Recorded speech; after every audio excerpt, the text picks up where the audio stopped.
Il y a approximativement un an maintenant, j'ai décidé de me lancer un petit défi, celui de créer ma propre série animée par IA. Alors pourquoi est-ce un défi? Simplement parce qu'à la base, je n'ai aucune connaissance sur la façon d'utiliser les IA, que ce soit pour générer des images ou les animer, ni même en génération de prompts. D'ailleurs, je n'avais pas plus de connaissances, que ce soit en rédaction de scénario, en montage vidéo, ou même de fonctionnement réel de YouTube. Parce qu'il faut savoir maintenant que même si j'ai ma chaîne depuis quelques années, en réalité ça fait quelques semaines seulement avant de me lancer ce défi que j'avais décidé de publier du contenu sur YouTube. Avant ça d'ailleurs j'avais exploré différents types de contenu, mais c'est clair que ça m'avait vraiment pas intéressé.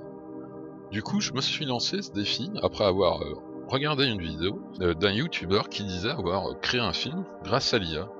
Ce qui m'a conduit à me lancer ce défi. Avec pas mal d'enthousiasme et d'impatience, je me lance du coup dans la recherche des IA afin de créer ma série. Je suis peut-être même trop enthousiaste et impatient de commencer, car je vais me contenter de prendre les premières IA que je vais trouver pour générer mes images, ainsi que les animer. Mais ça c'est une petite erreur que j'ai commise, mais je m'en rendrai compte beaucoup plus tard. À ce moment-là, je suis clairement concentré sur le fait de pouvoir commencer ma série animée. Les IA que j'utiliserai pour générer mes images, ça sera Playground. Et pour les animer, j'utiliserai Pika. Et l'avantage de Pika, c'est qu'elle permet de générer des voix. Donc à ce moment-là, pour moi, c'est encore mieux. Donc c'est parti, à partir de là, je me lance dans le défi. L'idée est simple, créer une série animée d'horreur en 12 épisodes, avec un rythme assez régulier d'un épisode toutes les 2 semaines, pour la simple et bonne raison que j'ai vu en regardant des vidéos YouTube, que la régularité pour avoir des vues et des abonnés, c'est de sortir du contenu régulièrement. Donc je choisis ce rythme-là. Du coup je suis en flux tendu, puisque un épisode à produire met 2 semaines environ, ce qui fait que dès que je termine la production d'un épisode, je me lance immédiatement sur la production du suivant. Ce qui sur le court terme n'est pas dérangeant en soi, par contre sur le long terme, je vais me rendre compte que c'est assez fatigant. Après la production de quelques épisodes, jusqu'à ce que les premiers problèmes que je n'avais pas anticipés surviennent. En effet, je n'avais pas anticipé que les IA pouvaient changer de mode de fonctionnement.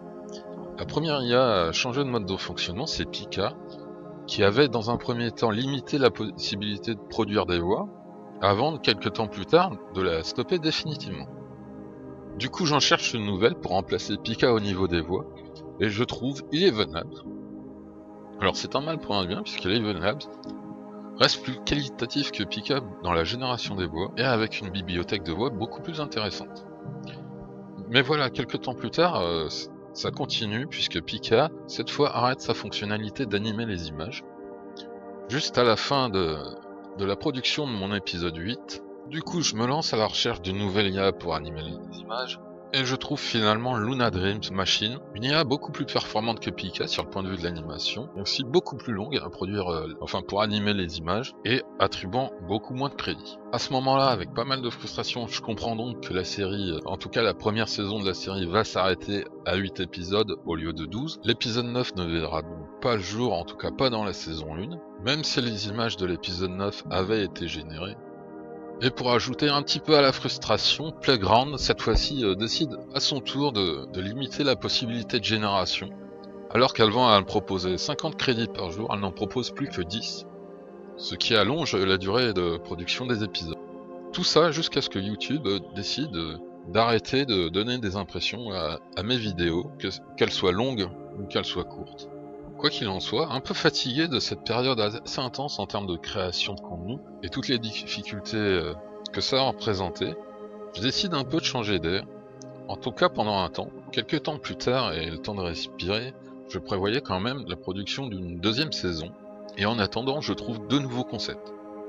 Ces 2 concepts s'offront uniquement sous format short, pour la simple et bonne raison, c'est que YouTube a décidé de publier uniquement mes shorts. Le premier concept, il s'agit d'histoires du paranormal, alors qu'il regroupe plusieurs thèmes, des légendes, des événements paranormaux, des histoires, des créatures légendaires. Vous pouvez trouver le lien dans la description.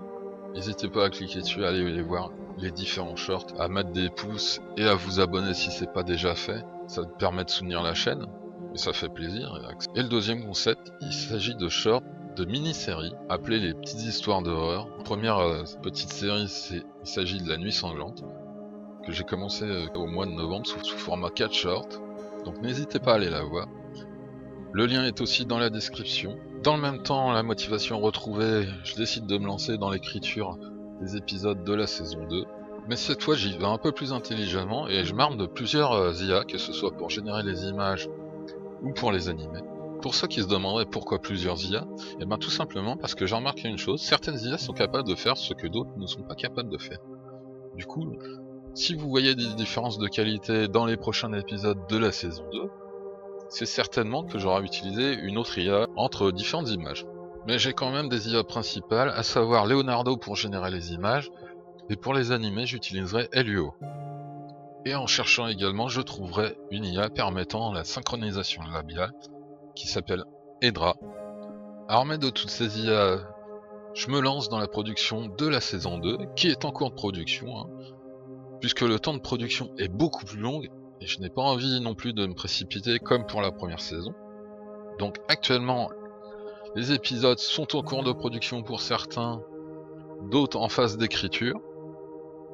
Mais pour patienter, sachez que je publie le mardi et le jeudi, toutes les semaines, des shorts sur les histoires du paranormal. Donc n'hésitez pas à vous abonner pour voir les sorties. J'ai aussi publié une autre mini-série que vous pourrez trouver sous le nom de la malédiction du domaine Witchdom, et que vous pourrez également trouver en format soit short, soit vidéo longue. Ça sera à vous de choisir. Le lien bien sûr sera dans la description.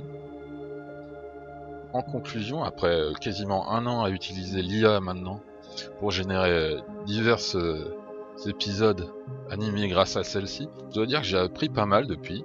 J'ai appris de mes erreurs que j'ai faites au début, que ce soit trop de précipitation dans la réalisation des épisodes, l'utilisation unique d'une seule IA pour générer les images ou pour les animer, pas d'anticipation de potentiels changements de structure des IA utilisées. Tout ça m'avait coûté pas mal, pas de temps, mais surtout généré de la frustration. Quoi qu'il en soit, pour la saison 2, j'ai appris de mes erreurs, et ce même si j'ai encore beaucoup de choses à perfectionner, j'essaye de m'améliorer jour après jour, notamment en me servant des premières erreurs que j'ai faites. Du coup, ne vous étonnez pas si la saison 2 met un peu de temps à sortir, c'est tout à fait normal. J'ai décidé, contrairement à la saison 1, de prendre mon temps pour sortir les épisodes. D'ailleurs, ne vous étonnez pas de voir des changements de qualité ou d'animation entre les différents épisodes, puisque certaines IA que j'utilise évoluent entre temps, ce qui apportera bien évidemment des modifications en termes de qualité d'image et en qualité d'animation. D'ailleurs, je rappelle que le lien de la première saison de mes épisodes animés se trouve dans la description, donc n'hésitez pas à aller les voir. N'hésitez pas aussi à laisser un commentaire pour savoir ce que vous en pensez. Éventuellement aussi à vous abonner et à liker si ce n'est pas déjà fait. Je rappelle que pour cette saison 2, l'objectif est toujours le même, s'améliorer dans la génération d'images et les animations afin de rendre les épisodes toujours plus intéressants et plus vivants possible. N'hésitez pas à laisser un commentaire également sous cette vidéo, que ce soit pour poser vos questions, vos remarques et vos observations, ça fait toujours plaisir, et j'y répondrai. Et n'oubliez pas de vous abonner si ce n'est pas déjà fait, et de mettre un like, ça permet de soutenir la chaîne et de m'encourager dans mon travail. Sur ce, je vous dis à plus tout le monde, bisous.